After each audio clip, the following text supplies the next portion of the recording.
इस वीडियो में देखेंगे शिक्षण योजना। इसमें सबसे पहले क्लास में 4 कॉलम दिनांक, कक्षा, विषय और समय रहेगा। कक्षा 1 विषय गणित और समय 35 से 40 मिनट। पहली हेडिंग है लर्निंग आउटकम। बच्चे मूर्त वस्तुओं की सहायता से बच्चे जोड़ व घटाना की संक्रिया करते हैं तथा खाली वृत्त देख कर शून्य की अवधारणा को अपने शब्दों में बताते हैं व आकृति को समझते हैं तथा 1 से 9 तक की संख्याओं में से शून्य को जोड़ने व घटाने की संक्रिया जानते हैं। इसमें दूसरी हेडिंग रहेगी प्रकरण। ये उड़े गुब्बारे, शून्य का जोड़ व घटाना। इसके पहले हमने दिया था शून्य की अवधारणा और उसी में ये दूसरा पार्ट है शून्य का जोड़ व घटाना। इसके बाद आती है तीसरी हेडिंग सीखने सिखाने की सामग्री। इसमें हमने लिया है पाठ्य पुस्तक, कार्य पुस्तिका, कंकड़ और तीलियाँ। इसके बाद चौथी हेडिंग आती है सीखने सिखाने की प्रक्रिया गतिविधियाँ। इसमें सबसे पहले जिसमें 4 कॉलम रहेंगे। पहला कॉलम है क्रम संख्या, दूसरा है चरण और तीसरा है समय, चौथा है आकलन के तरीके। इसमें पहले चरण में पहली हेडिंग रहेगी शिक्षण की शुरुआत में। इसके लिए समय निर्धारित है 5 मिनट। प्रतिक्रिया व सहभागिता द्वारा इसका बच्चों का आकलन करेंगे। सबसे पहले शिक्षक बच्चों से कुछ प्रश्न पूछेंगे, जैसे हमने इसमें कुछ प्रश्न शामिल किए हैं और भी प्रश्न लिए जा सकते हैं। राम ने 4 गुब्बारे खरीदे, 1 गुब्बारा फूट गया, अब उसके पास कितने गुब्बारे बचे? बच्चे बताएंगे। तुम्हारे पास 8 टॉफी थी, उसमें से 3 टॉफी आपने अपनी बहन को दे दिया, अब तुम्हारे पास कितनी टॉफी शेष बची? और अगला प्रश्न हमने लिया है अनु के पास 2 कंचे थे, 3 कंचे उसके दोस्त ने दे दिए, अब उस अनु के पास कितने कंचे हो गए?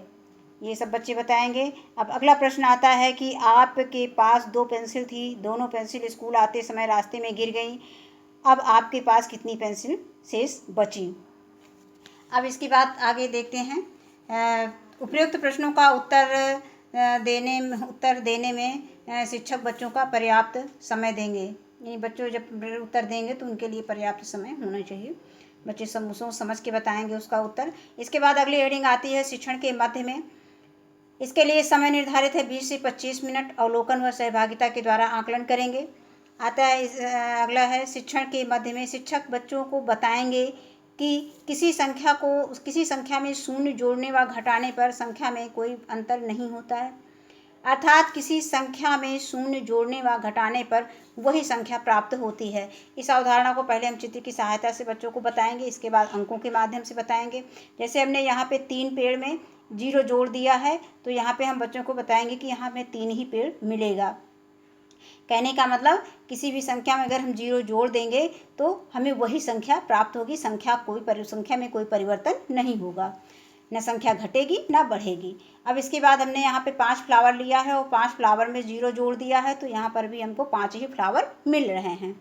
इसके बाद अगला है, इसमें हमने 4 सांप दिखाया है और 4 सांप में से 0 घटा दिया है। 4 सांप में से अगर हम 0 घटाएंगे तो हमें कितने सांप मिलेंगे? 4 ही सांप मिलेंगे। इसी तरह से अब हमने बच्चों को अंकों के माध्यम से इसको समझाना है। जैसे 5 में से 0 घटा देंगे तो 5 ही बचेगा, 8 में से 0 घटा देंगे तो 8 ही बचेगा, 7 में 0 जोड़ देंगे तो 7 हो जाएगा, 4 में 0 जोड़ देंगे तो 4 हो जाएगा। इस तरह से हमें बच्चों को इस संक्रिया को स्पष्ट करना है। इसके बाद आगे आते हैं अगला चरण है शिक्षण के अंत में। शिक्षक इसके लिए समय निर्धारित है 10 मिनट और प्रश्नोत्तर व अवलोकन द्वारा हम इसका आकलन करेंगे। अब शिक्षक बच्चों को कुछ प्रश्न हल करने के लिए देंगे। जैसे इसमें हमने चित्र के माध्यम से पहले बताया है कि हमारे पास 2 बाल थी, 2 बाल में से हमने 0 बाल हटा दिया तो कितनी बाल बचेंगी? बच्चे बताएंगे। इसके बाद हम इसको अंकों में बताएं कि 2 में से अगर 0 निकाल देंगे तो कितना बचेगा? 2 ही बचेगा। ये बच्चों को हम करने के लिए देंगे समझ के आधार पर। अब इसके बाद है प्रदत्त कार्य, गृह कार्य, असाइनमेंट।